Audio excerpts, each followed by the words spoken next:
Hey everybody, what's good? Philosophy is the study of the fundamental nature of knowledge, reality, and existence, especially when considered as an academic discipline. It's all about asking the big questions to understand life, the world, and even ourselves.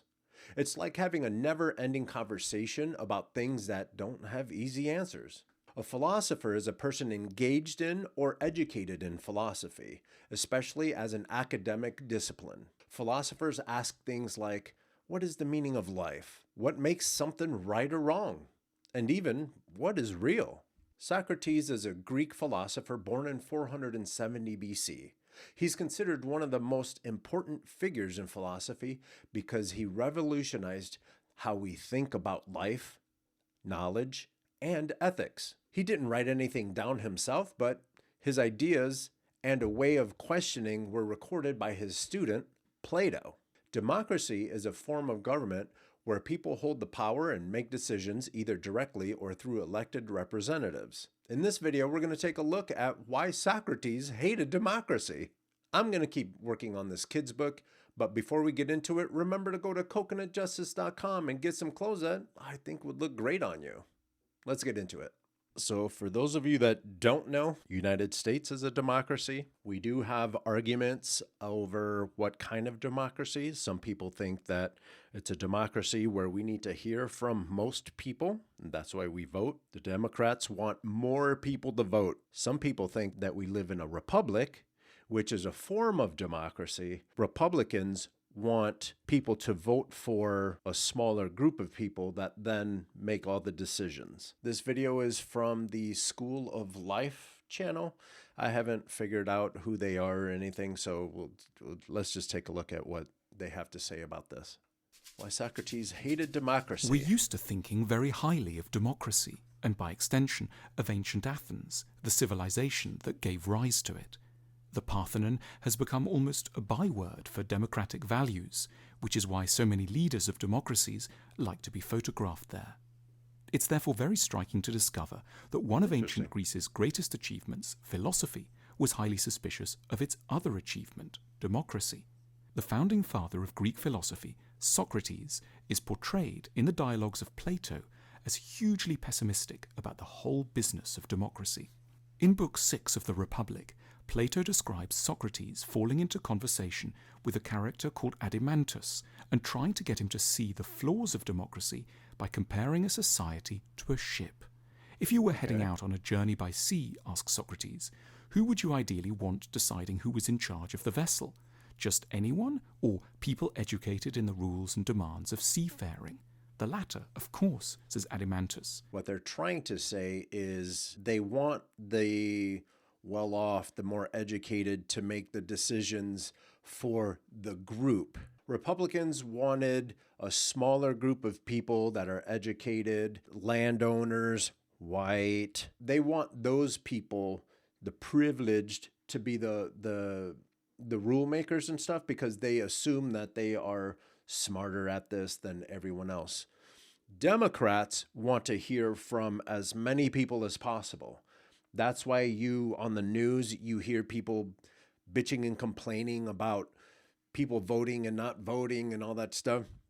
That's the fundamental difference, or one of the fundamental differences between Democrats and Republicans. Republicans want the rule makers to be more filtered bunch. Unfortunately, our history, again, has been marred by racism and classism and all that stuff. Democrats get in trouble because they want as many people as possible to vote. So why then, responds Socrates, do we keep thinking that any old person should be fit to judge who should be the ruler of a country? Socrates' point is that voting in an election is a skill, not a random intuition. And like any skill, it needs to be taught systematically to people. Letting the citizenry vote without an education is a... I don't disagree. When someone is doing something as important as voting for the leader of the country, you need to be educated on matters. Letting the citizenry vote without an education is as irresponsible as putting them in charge of a trireme sailing to Samos in a storm. You're seeing it in our society now where the rich and powerful all go to the same schools and everyone else doesn't get the same benefits of being in this country. There's a lot of these problems that will be solved if you educate your population. And again, I've said this in the past, if you are afraid of an educated population, you shouldn't be in charge. Socrates was to have first-hand catastrophic experience of the foolishness of voters. In 399 BC, the philosopher was put on trial on trumped-up charges of corrupting the youth of Athens. A jury of 500 Athenians was invited to weigh up the case and decided by a narrow margin that the philosopher was guilty.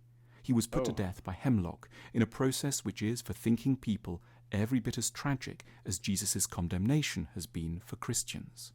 Crucially, Socrates was not elitist in the normal sense.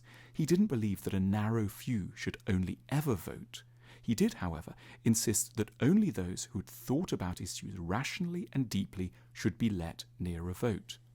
We have forgotten this distinction between an intellectual democracy and a democracy. That's not a bad stance. Again, that would be a great stance if our populace was educated. We have forgotten this distinction between an intellectual democracy and a democracy by birthright. We have given the vote to all without connecting it to wisdom. And Socrates knew exactly where that would lead, to a system the Greeks feared above all, demagoguery. Ancient Athens had painful experience of demagogues. For example, the louche figure of Alcibiades, a rich, charismatic, smooth-talking, wealthy man who eroded basic freedoms and helped to push Athens to its disastrous military adventures in Sicily. Socrates knew how easily people seeking election could exploit our desire for evil. Ooh, we are seeing this today. It doesn't matter which side you lean on. There's a lot of similarities. We have demagoguery, we have people worshiping people that are running for office, and then you have people that are in charge that are starting wars. And for me, in my eyes, we need to educate ourselves. We need to have resources for Americans to better themselves, to educate themselves so we can make better decisions instead of just a popularity contest. Answers. He asked us to imagine an election debate between two candidates, one who was like a doctor and the other who was like a sweet shop owner. The sweet shop owner would say of his rival, "Look, this person here has worked many evils on you. He hurts you, gives you bitter potions, and tells you not to eat and drink whatever you like. He'll never serve you feasts of many and varied pleasant things like I will." Socrates asks us to consider the audience's response. Do you think the doctor would be able to reply effectively? The true answer, "I cause you trouble and go against your desires in order to help you," would cause an uproar among the voters, don't you think? We have forgotten all about Socrates' salient warnings against democracy. We have preferred to think of democracy as an unambiguous good rather than as something that is only ever as effective as the education system that surrounds it. As a That's exactly what I'm saying. That's exactly what I'm saying is we need to educate our people to make better decisions instead of just watering things down and throwing it on the news as propaganda and stuff. We need to educate our population. And if you don't invest in education, if you don't invest in schools, if you don't make your population a more educated population, you're going to run into things that we continue to run into. We have elected many sweet shop owners and very few doctors.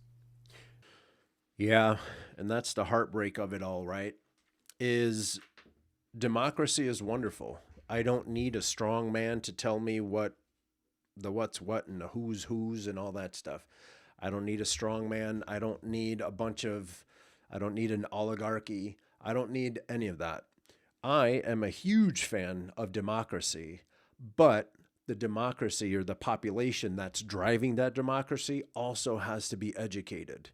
I'm not 100% against what he's saying. What I'm saying is today we have to focus on educating the population so we're not easily tricked by smooth talkers.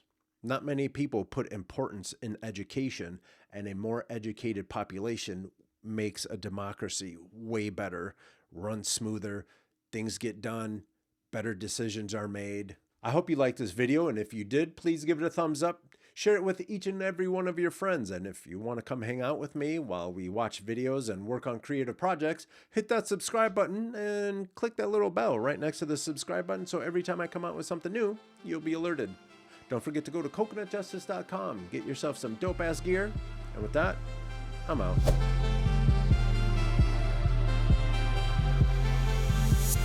Coconut Justice.